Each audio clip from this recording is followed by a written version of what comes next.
The loss of the ultimate AI, Aura, was the second major network crisis. In other words, the birth of Aura paved the way for the world's second paradigm shift. The world's golden age lasted from 2011 until 2014. When Aura's disappearance was confirmed, the world's golden age had truly become a dark age. A variety of problems, such as faulty servers, began to spread everywhere, not just the world, but over the entire internet. However, once CC executives learned that the cause of these problems was due to the loss of Aura, they began to formulate a plan to counteract against the silent danger. They would forcibly restore Aura back to her original state. They intended to seize control of the next network society by creating and managing this ultimate AI themselves. It was a return to the plan both CC Corp and Ultimate Corp had hatched during the first network crisis. That was back in 2005, when they were still using the Ultimate operating system. Ultimate had managed the network's hegemony. This is how Project G.U officially began. It was all thanks to CC Corp's sponsorship. The budget was limitless. A special team was put together. First-class engineers, AI programmers, and other technical experts. I myself was also a major part of this project. I was brought on to represent CC Corporation and ensure their goals were met. The project's overall objective was to restore Aura, and thus G.U's RA plan began. The RA plan.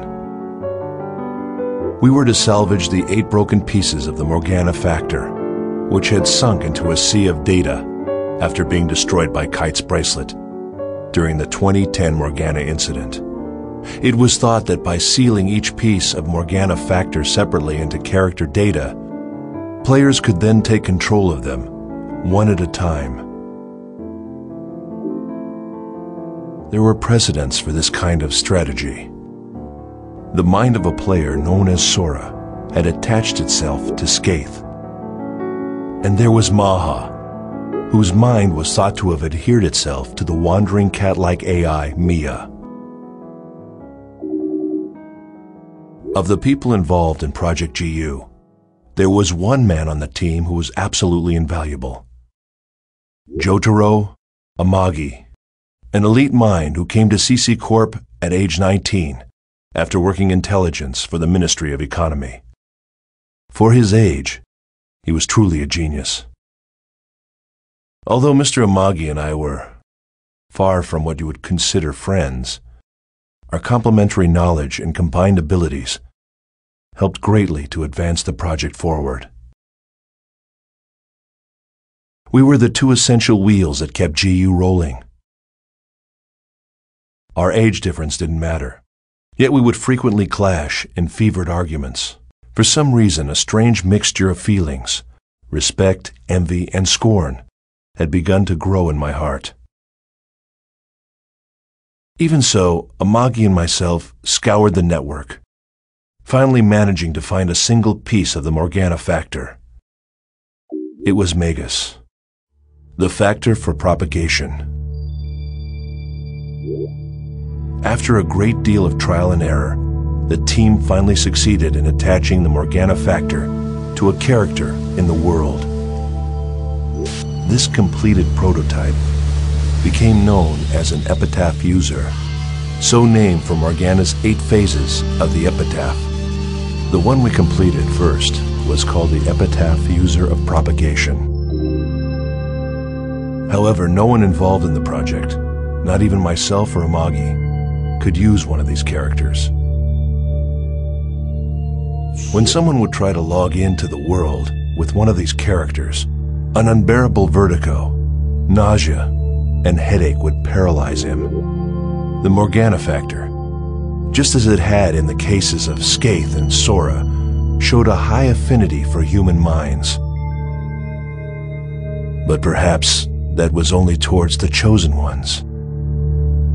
Amagi had a theory that the Morgana factor could choose the player it would attach to, and though conditions were unclear, the Morgana factor would approve only a certain type of human.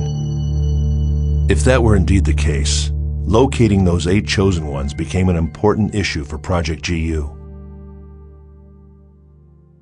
At the advice of Amagi, a search team was created within the security admin department.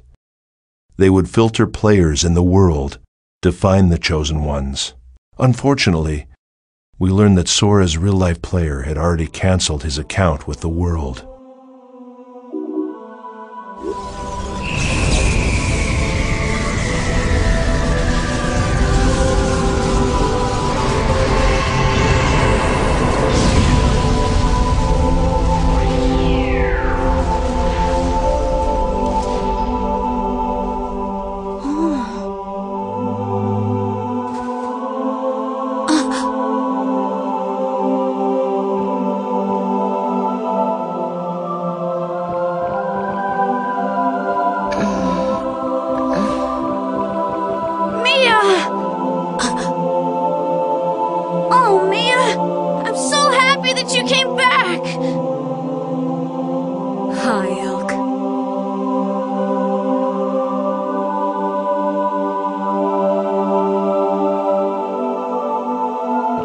That's a unique bracelet.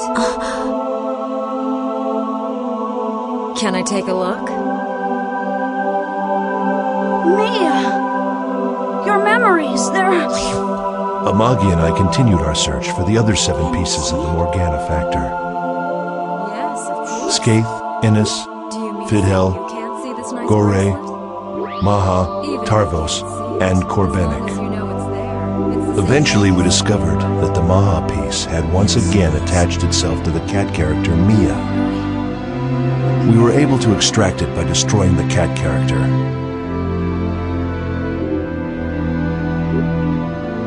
We continued to produce Epitaph users one at a time, and eventually we had completed all 8 of them. All we had to do next was allow the chosen ones to control these Epitaph users, then have them use the power of Morgana's 8 phases to activate the program Amagi had created. This RA program would restore Aura, gateway to Utopia. We at Project G.U. had come so close. We had almost arrived at our Utopia.